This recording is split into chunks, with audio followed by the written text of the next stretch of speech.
السلام عليكم ورحمة الله وبركاته. عاملين ايه؟ يا رب تكونوا بخير. تعالوا نعمل النهاردة الجلاش بطريقة مختلفة جدا. هنحط له كام حاجة كده هتنقله نقلة تانية. هنعمله بطريقة سهلة وبسيطة وان شاء الله هتعجبكم. يلا بينا نشوف المقادير والمكونات وهنعمله ازاي.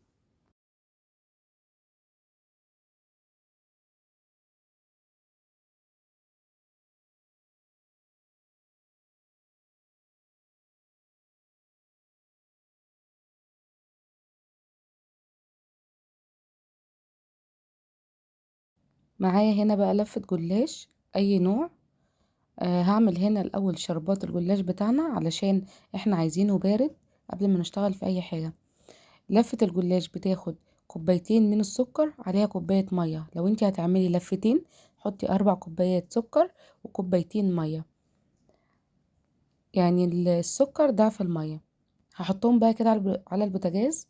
مش هقلبهم نهائي غير لما يبتدي يغلي معايا. اول ما تبتدي تغلي معايا هاجي مقلباهم، وبعد كده اول ما تعمل رغاوي كده معاكي هاجي عصر عليها نص ليمونه، واوطي بقى عليها النار واسيبها 4 دقايق كده على نار هاديه، وبعد كده اطفي عليها. هنا بقى جبت لفه الجلاش بتاعتي، هفردها، هحطها جنبك كده واخد منها ورقه ورقه. هوريكم هعمل فيها ايه. بصوا، هطبقها من غير سمنه من غير اي حاجه. هطبقها طبقه الجنب ده وطبقه الجنب ده زي المروحه كده. بصوا، هعمل طبقة الجنب ده والفها، اعمل طبقة الجنب التانية واركنها على جنب. هعمل معاكم واحدة تاني، بعمل طبقة قدام وطبقة ورا. هفضل كده لحد ما الورقة تخلص معايا. هفضل اعمل كده بقى واركنهم جنبي من غير سمنة من غير اي حاجة. انا عايزاه كده. هفضل بقى اعمل طبقة قدام وطبقة ورا.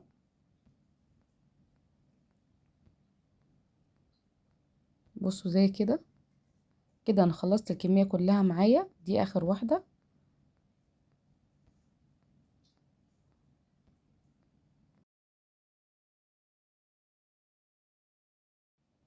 هجيب بقى اي صينية عندي. لو هتعملي لفة واحدة هاتي صينية مقاس صغير، لو هتعملي لفتين هاتي صينية وسط. دهنتها كده زبدة او تدهنيها سمنة، غلفتها كلها بالزبدة. وبعد كده هجيب الجلاش بتاعي ارصه كده جنب بعضه بالطول، على زي الصينية ما تاخد معاكي، جه معاكي بالطول جه معاكي بالعرض. هنرصه كده كله جنب بعضه لحد ما نخلص كل الكمية معانا.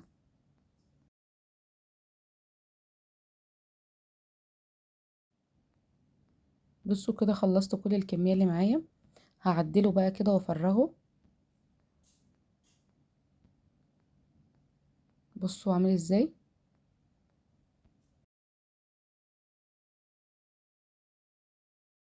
تعالي بقى نشوف هنعمل له ايه دلوقتي.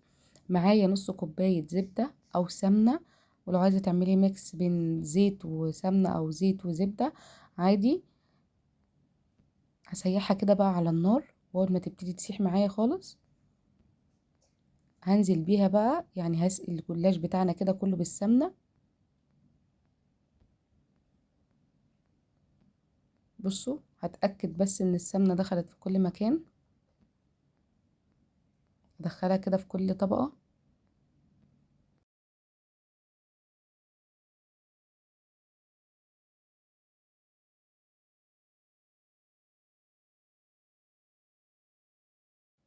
بصوا هنا كانت السمنة دخلت معايا في الجلاش كله.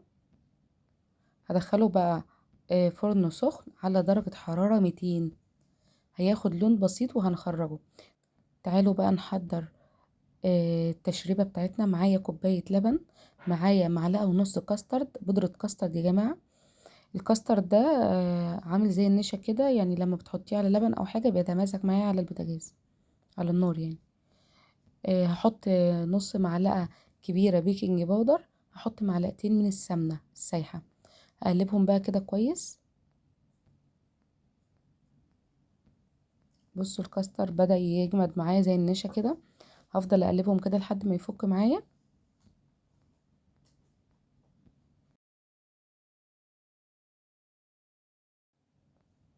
بعد كده الجلاش بتاعي اخد لون، هخرجه لون بسيط يا جماعة، واسقيه بقى بالتشريبة دي.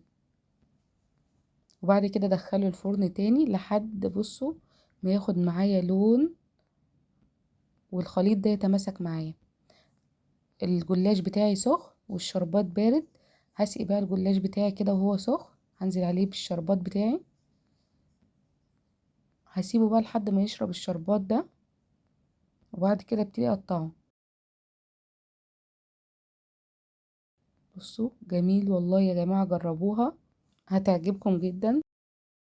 بصوا بقى انا هنا قطعتها.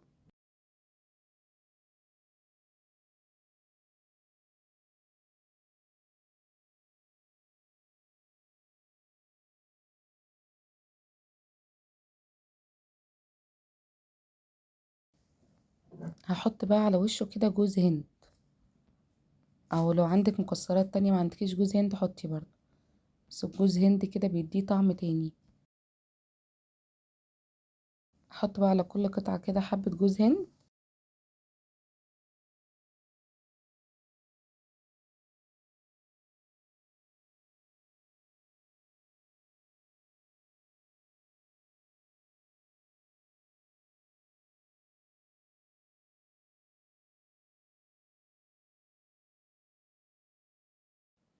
تعالوا بقى نطلع قطعة كده مع بعض ونشوفها عاملة ازاي. بصوا شكله عامل ازاي، التوريقة بتاعته. هو كده لسه بيشرب العسل، انتي هتسيبيه لما يشرب العسل تماما. طعمه تحفة، جربوه وان شاء الله تعجبكم. وبكده خلص الفيديو معانا، ولو عجبك الفيديو ما تنسيش تشتركي في القناة وتفعلي زر الجرس عشان يوصلك كل جديد. والسلام عليكم ورحمة الله وبركاته.